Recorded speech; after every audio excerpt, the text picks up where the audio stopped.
Hello friends, in today's video we will talk about hydrochar. Okay, and you will also see how we prepare hydrochar by the method of adding iron based material to the hydrochar. Now first of all, what is hydrochar? So we all know about biochar.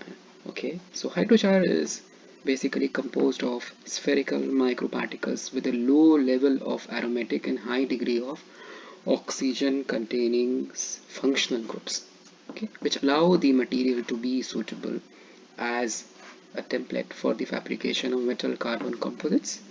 And hydrochar is a carbon based material that is produced by the hydrothermal carbonization, which is also called HTC, or carbonization at the temperature starting from 180 to 250 degrees C. And this has recently emerged as a highly cost-effective product with significant advantages such as low energy as compared to the biochar, and it gives high yield, whereas in biochar we have low yield and it has low ash content as compared to the biochar. And whereas the biochar is produced at very high temperature or elevated temperature, though hydrophobic, are expected to hold more moisture in its pore structure, so it's more porous than the hydrochar.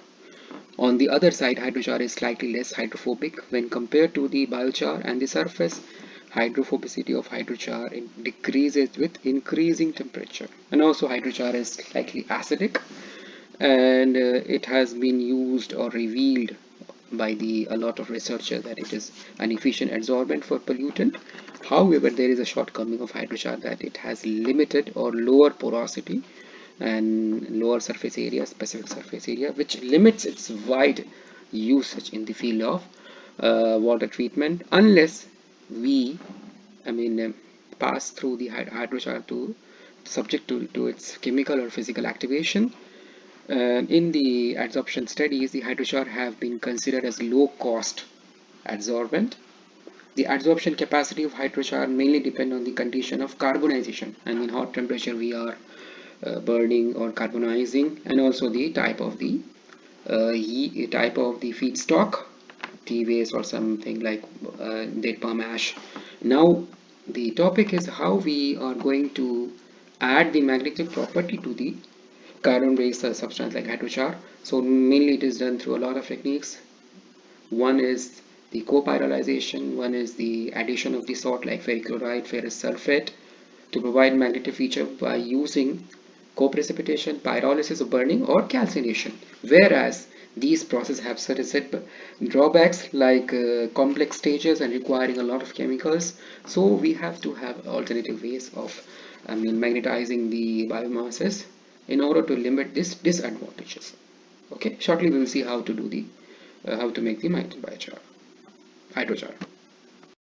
So friends, for making the magnetic hydrochar, okay, as you saw in our previous videos that we prepare magnetic biochar, okay, and you have also seen in our previous videos that we mentioned about the hydrochar hydrothermal reactor. So in today's video we are going to prepare magnetic tea waste hydrochar. So there are a number of ways to prepare it. As I said earlier, you can use magnetic waste and couple it or combine it with the tea waste, or you can use ferrous and ferric chloride, okay, add them together in certain ratios and blend them with the biomass to make the magnetic hydrochar. And you can see here our waste is, you can see this waste is attracted to the magnet, okay. This one you can see it is less attracted, and this is not attracting the, okay, it's attracting the container, not the waste. And this one is my waste, which is totally attracted to the magnetic waste, and this is a steel dust collected from some company, okay. So now we will be adding this to the tea waste. Get around 2 grams of the tea waste, which is sun dried, okay, and this is sieved, okay.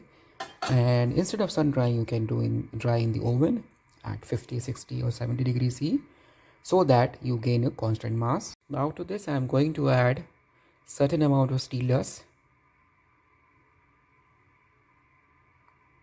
Okay, so I have added around 0.3 gram of the steel dust, and you can take, I mean, 2-3 different ratios.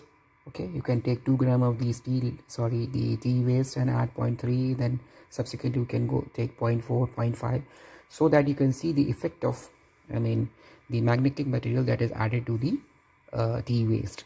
I'm just preparing one, and I'll show you how does the tea waste hydrogen look like after the coupling of the tea waste with the magnetic steel dust. Now I would add around 50 ml of the water and make it a very fine slurry, or you can say just a slurry, so that the steel dust added here binds well with tea waste, and then we will transfer this to the reactor. Now this has been well mixed. I forgot to tell that I added a bead. So now this slurry is ready.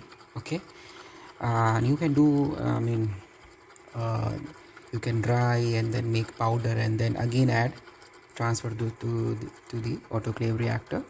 So, well, in my case I'm just going to add, transfer this whole assortment or the blend to the autoclave reactor and then